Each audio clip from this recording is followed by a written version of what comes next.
Hi friend, तर आज आपण होळी स्पेशल पुरणपोळीची रेसिपी आणलेली आहे।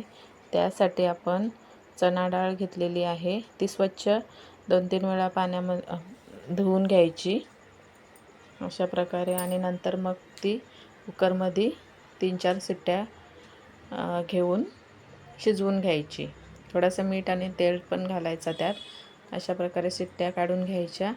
नंतर बघा अशा प्रकारे शिजले का नाही ते बघायचं। आणि नंतर ते कुकरमधून चाळणीमध्ये पाणी काढून घ्यायचा, डाळ सगळी काढून घ्यायची ती। नंतर गूळ आणि डाळ मस्त मिक्स करून गॅसवर शिजवून घ्यायचा, ते एकजीव करून घ्यायचा। मग त्यामध्ये तूप घालायचा, वेलची पावडर घालायची, जायफळ घालायचा, सुंठ पावडर घालायची।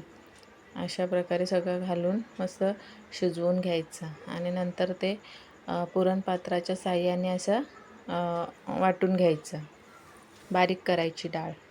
नंतर इकडे मैदा मस्त चाळून घ्यायचा आणि नंतर त्यामध्ये थोडंसं मीठ घालायचं, हळद घालायची आणि मस्त मळून घ्यायचा पीठ। आपण चपातीला लाटतो त्याच्यापेक्षा थोडा सैलसर मळून घ्यायचा। आणि नंतर परत तेल घालून चांगला असा मऊसूत करून घ्यायचा तो। अशा प्रकारे बघा मस्त मऊ झालेला आहे पीठ।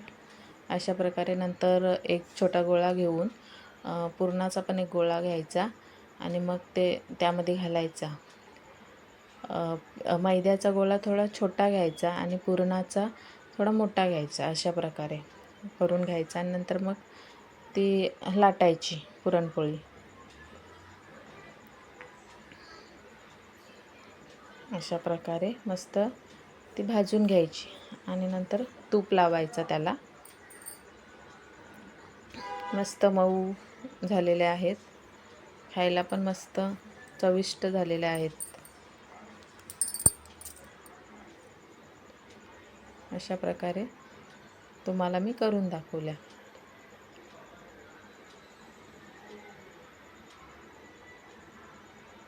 तर बघा अशा प्रकारे आपल्या पुरणपोळ्या झालेल्या आहेत। जर तुम्हाला त्या आवडल्या असतील तर लाईक, शेअर, सबस्क्राईब करायला विसरू नका। बाय।